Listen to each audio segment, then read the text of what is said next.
একেবারে প্রত্যেক মাহফিলে আমি দেখছি তার, এই যে আমি যখনই এসে বসছি আমার নজরে প্রথম সামনে ওই ছেলেটা পড়তো। পরে একদিন আমি ইচ্ছা করে তারা ডাক দিছি, দিয়া বললাম মাহফিল শেষে যে বাবা এদিকে আসো, তোমার এদিকে সব সময় দেখি আমার সামনে কত, কই থেকে আইও, তোমার বাড়ি কই, কি করো তুমি? ছেলেটা বলতেছে যে আমার বাড়ি বানিয়াচং, শায়েস্তাগঞ্জ, বানিয়াচং। বাংলাদেশের সবচেয়ে বড় গ্রামের নাম হলো বানিয়াচং। পরে হে কইল যে হুজুর আমি ঘাস কাটি, মানে ঘাস কাইটা ঘাস বিক্রি করি, এই আমার এই সামান্য কাজ, আমার আর কিছু নেই। তাই বললাম তুমি সব মাহফিলে আসো কেমনে, তাহলে ঘাস কাটো সারাদিনে কষ্ট করে, এই গাড়ি ভাড়াটা কেমনে পাও? তো বলতেছে হুজুর আমি যখনই কোনো পোস্টার দেখি আপনার, তো আমি এই 10 টাকা 5 টাকা 2 টাকা জমাই, ওই কয়েকদিনের ঘাসের টাকা ওইটা মিলাইয়া তো এরপরে আসি ওয়াজ শুনতে, আবার যাই, ফিরে যাই। তাই বললাম মাশাআল্লাহ।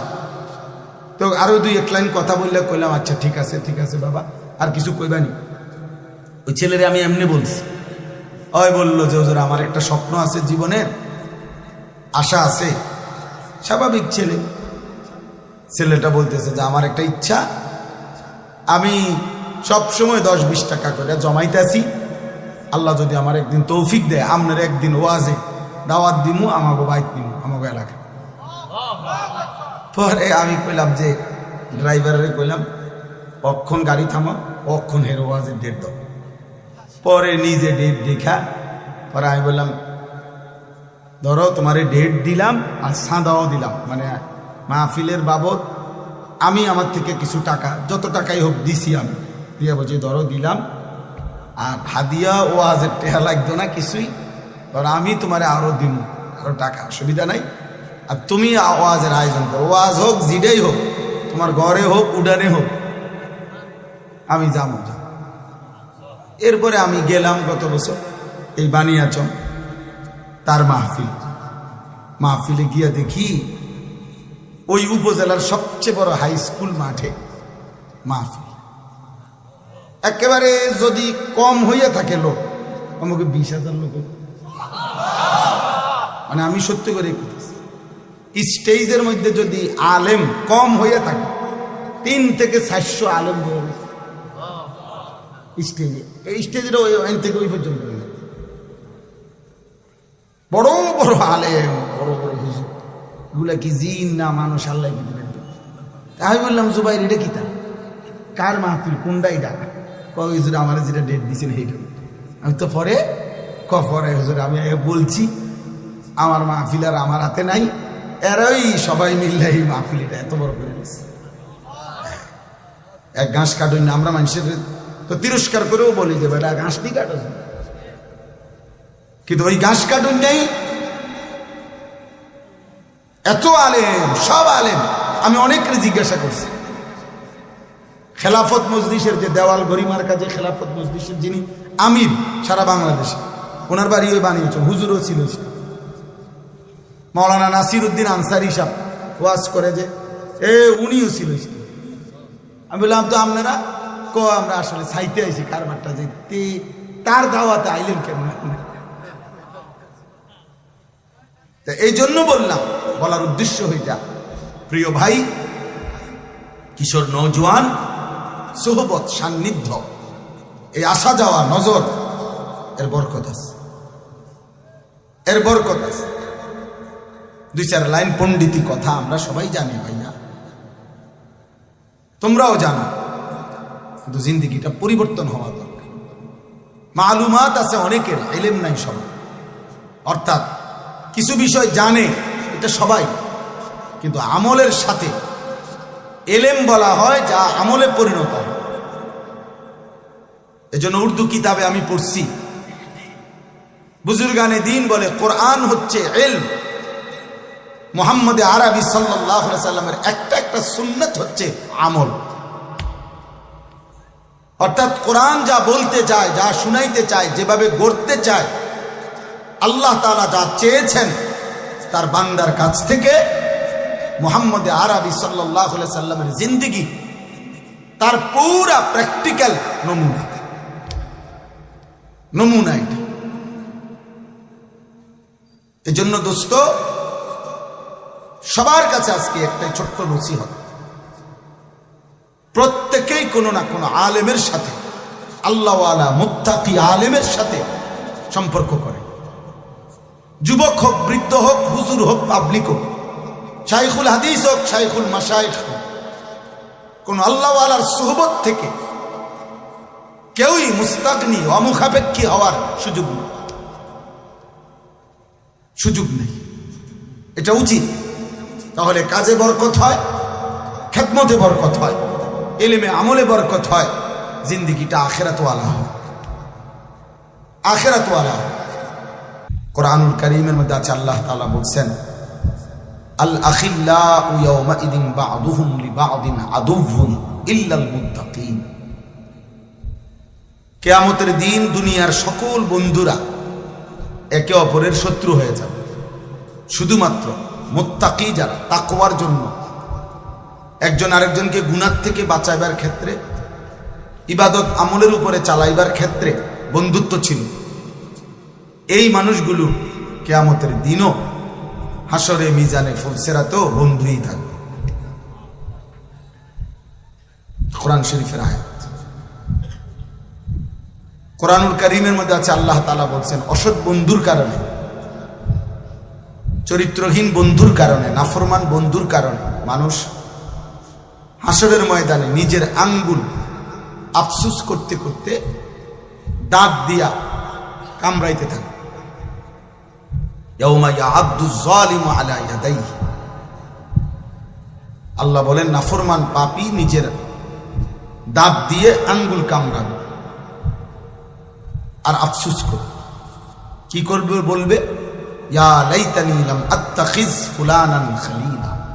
হায় আফসুস, আমি যদি ওই অসৎ লোকটাকে বন্ধু না বানাইতাম, যে সকাল থেকে এত লম্বা সময় তার সাথে চললাম, অথচ সে একবারও বলল না যে দোস্ত আমরা দুজনেই মুসলমান, চলো না আমরা নামাজ পড়ি, একবারও মুখ দিয়ে আসলো।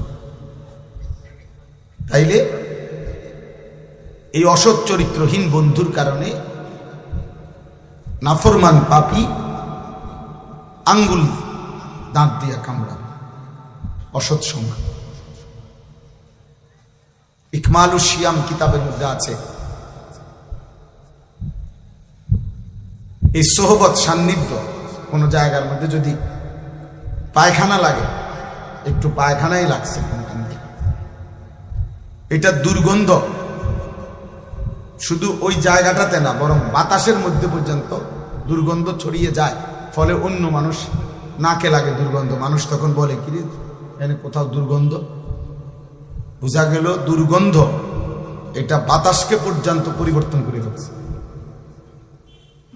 আবার কোথাও আতর থাকলে আতরের এই সুঘ্রাণ বাতাসের মধ্যে পর্যন্ত ছড়িয়ে পড়ে, ফলে মানুষের নাকে লাগে আতরের ঘ্রাণ নাকে লাগে, অথচ এইটা কোনো তার নাকে লাগায় না, এটা বাতাসের থেকে তার নাকে লাগছে। এই জন্য সোহবত, সান্নিধ্য, ভালো কিংবা মন্দ, এটা আবহাওয়ার মধ্যে পর্যন্ত আসর করে, প্রভাব বিস্তার করে। এজন্য দোস্ত, এটা খুব জরুরি, সান্নিধ্য, আল্লাহওয়ালাদের সোহবত, নেককার মানুষের সান্নিধ্য। আমাদের খুলনার হজরত, বাংলাদেশের একজন বড় বুজুর্গ, হজরত মৌলানা মুফতি নুরুল আমিন সাহেব, করাচি হজরত কুতবে আলম আরিফ বিল্লাহ হজরত মৌলানা শাহ হাকিম মোহাম্মদ আখতার রহমতুল্লাহ আলাই, উনার খলিফা।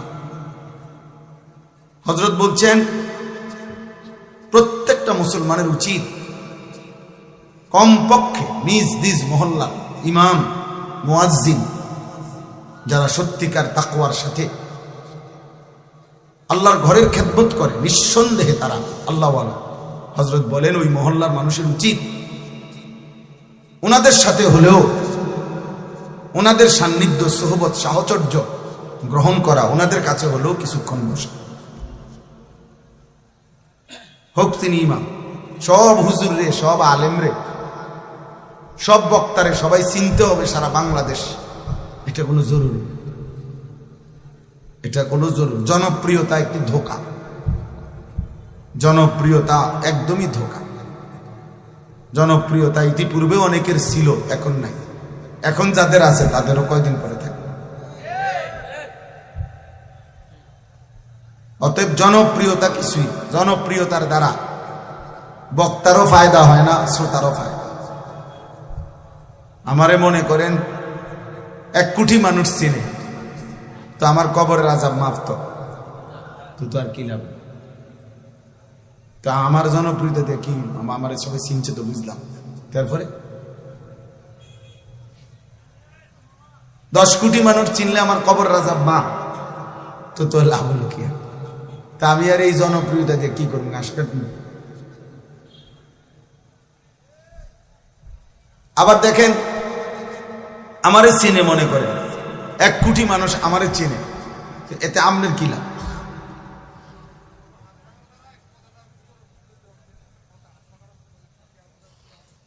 বুঝছেন? ঠিক আছে, মাশাআল্লাহ, জাযাকাল্লাহ। মানে এখন আমারে মনে করেন 1 কোটি মানুষ চিনে, এতে আমনের কি লাভ? চিনে আমারে না, তো আমনে লাফান কি? বুঝেন নাই কথা? তো চিনে আমারে সব মানুষ, কবরের আযাব মাফ হবে আমনে, কথা বলে না কেন? তো তাইলে বক্তার কি লাভ, শ্রোতার কি লাভ? ঈমান আমলের ভিত্তিতে, তাকওয়ার ভিত্তিতে বক্তারও লাভ, শ্রোতারও। সেজদা দিলে আমারও লাভ, আপনাদেরও লাভ। গুনাহ থেকে বাঁচলে আমারও লাভ, আপনাদেরও লাভ। আল্লাহ তাআলার গোলামি হুকুমের উপরে থাকলে আমারও লাভ, আপনাদের। এজন্য আউলিয়ায়ে কেরাম, বুজুর্গানে দ্বীন সর্বযুগে যখন আল্লাহর কথা বলতেন, তো বলতেন উসিকুম ওয়া ইয়া, যে এই কথাগুলো আপনাদেরকেও বলছি, নিজেকেও বলছি। এই দিন, এই শরীয়ত, এই ইসলাম, এই কোরআন, এই সুন্নাহ, নবীজির তরিকা, সব আমার জন্য, আপনাদের জন্য নাকি? আমাদের সবার জন্য না? সবার জন্য। এই জন্য দোস্ত বললাম, আমার কথা হলো এই সুহবত, উলামায়ে কেরামের সান্নিধ্য, চোখের এই নজর, মানে শুধু চোখ বলতে এটার অর্থ হইল যে মানে চোখে চোখে আসা যাওয়া করা। যেন এই পরিমাণ একজন আলেমের কাছে, তোমরা কিশোর যুবক, তোমাদেরকে বলি ভাই, এই পরিমাণ কোন আলেমে দ্বীনের কাছে আসা যাওয়া করবা, দেখা সাক্ষাৎ হলো, কথা শুনলা, দুটা একটা কথা শুনলা, যেন তোমারে দেখলেই চিনে, দেখলেই চিনে। এই দেখার দ্বারা, চিনার দ্বারা, এই নজরের বরকতে ইনশাআল্লাহ ধীরে ধীরে তোমার মধ্যে আমলের জজবা আসবে, গুনাহ ছেড়ে দেওয়ার মানসিকতা আসবে। হঠাৎ সবার সাথে শূন্য চলে গেল, আর কোনদিন কোন আলেম, ইমাম, দিনদার কারোর সাথে কোনো সম্পর্ক নাই, আবার ওই গুনার পরিবেশ, আবার ওই বন্ধুদের আড্ডা, মোবাইলের আড্ডায়, তো আবার এলোমেলো হয়ে যায়। এজন্য একজন আলেমের সাথে, আমার শায়েখ আল্লামা মুফতি মুশতাকুর নবী কাসেমি হযরত এটা বলে সবসময়, যে কোনো একজন আলেমের সাথে কমপক্ষে এভাবে সম্পর্ক রাখা উচিত যেন হাসরের ময়দানে উনি দেখলে আমাদের চিনে। এই পরিমাণ আসা যাওয়া করছে, যেন লক্ষ মানুষের সামনে ভিড়ে থাকলেও এই যে আমার পরিচিত, আমার মহব্বতের,